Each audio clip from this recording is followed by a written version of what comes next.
Hello student, আজকে আবার আমরা চলে আসলাম প্রেজেন্ট পারফেক্ট টেন্স। এর আগের দিন আমরা আলোচনা করলাম প্রেজেন্ট কন্টিনিউয়াস টেন্সের ব্যাপারে। আজকে আমরা আবার আলোচনা করব প্রেজেন্ট পারফেক্ট টেন্স, মানে এর এর মিনিং হলো পূর্ণ বর্তমান কালের ব্যাপারে আমরা আলোচনা করব আজকে। পূর্ণ বর্তমান কাল আমরা বুঝবো কিভাবে, জানবো কিভাবে, সেন্টেন্স দেখে আমরা বুঝবো কিভাবে কি এটা প্রেজেন্ট পারফেক্ট টেন্স আছে, আমরা জানবো কিভাবে। সেই জন্য আমি একটু বলে দিচ্ছি মিনিং, মানে কি দেখে আমরা বুঝতে পারবো। কোনো কাজ শেষ হয়েছে অথচ তার ফল এখনো বর্তমানে আছে, এইসব যদি বোঝায় তাহলে অপ্রকাশিত যদি বোঝায়, তো এর রূপ বোঝাতে গেলে কি হবে, প্রেজেন্ট পারফেক্ট টেন্স হয়। বুঝতে পারেছো? আবার বলে দিচ্ছি, কোনো কাজ শেষ হয়েছে, হয়েছে ভাষাটা যদি চলে আসে, কথাটা যখন চলে আসবে, অথচ তার ফল এখনো বর্তমানে আছে, অপ্রকাশিত ভাবে যদি বোঝানো হয়, এই রূপ বোঝাতে গেলে প্রেজেন্ট পারফেক্ট টেন্স হয়।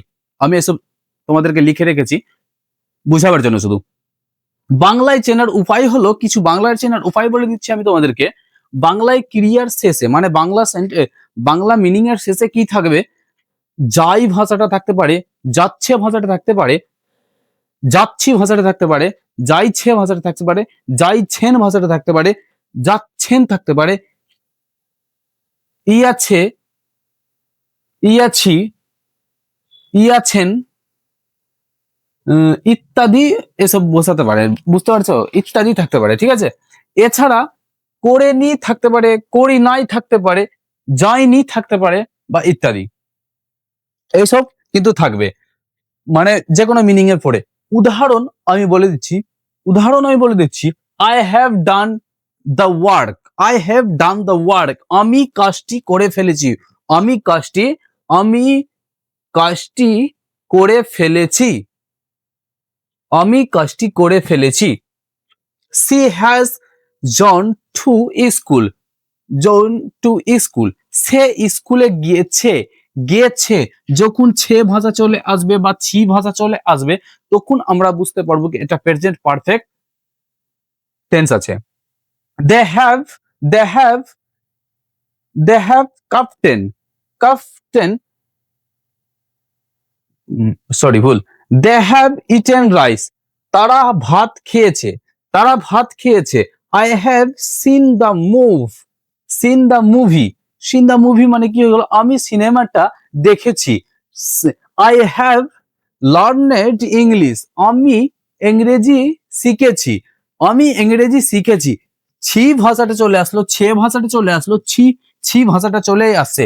আর তারপরে আমরা প্রশ্ন দেখে বুঝতে পারবো, শর্টকাটে আমরা যদি মনে রাখতে পারি, তো সি ভাষাটা যদি হলো মনে রাখবে কি দেখে মনে রাখবো আমরা, বেশি ইম্পর্টেন্ট হলো ভার্বের থার্ড ফর্ম থাকবে, হেজ বা হেভ থাকবে, তখনই আমরা বুঝে যাবো কি এটা পারফেক্ট টেন্স আছে, এটা প্রেজেন্ট পারফেক্ট টেন্স আছে।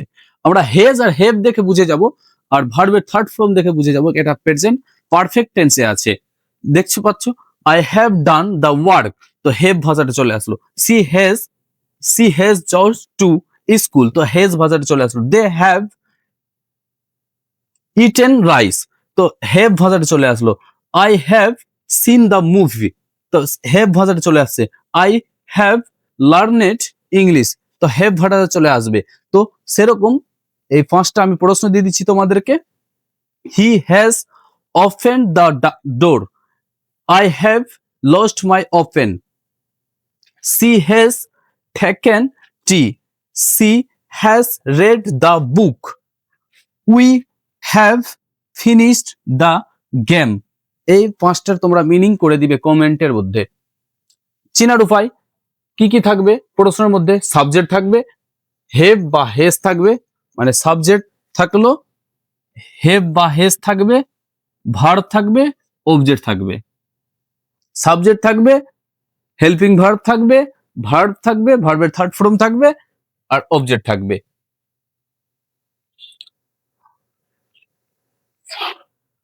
এতটুকু তোমাদেরকে আজকে প্রেজেন্ট পারফেক্ট টেন্সের ব্যাপারে বলা হলো।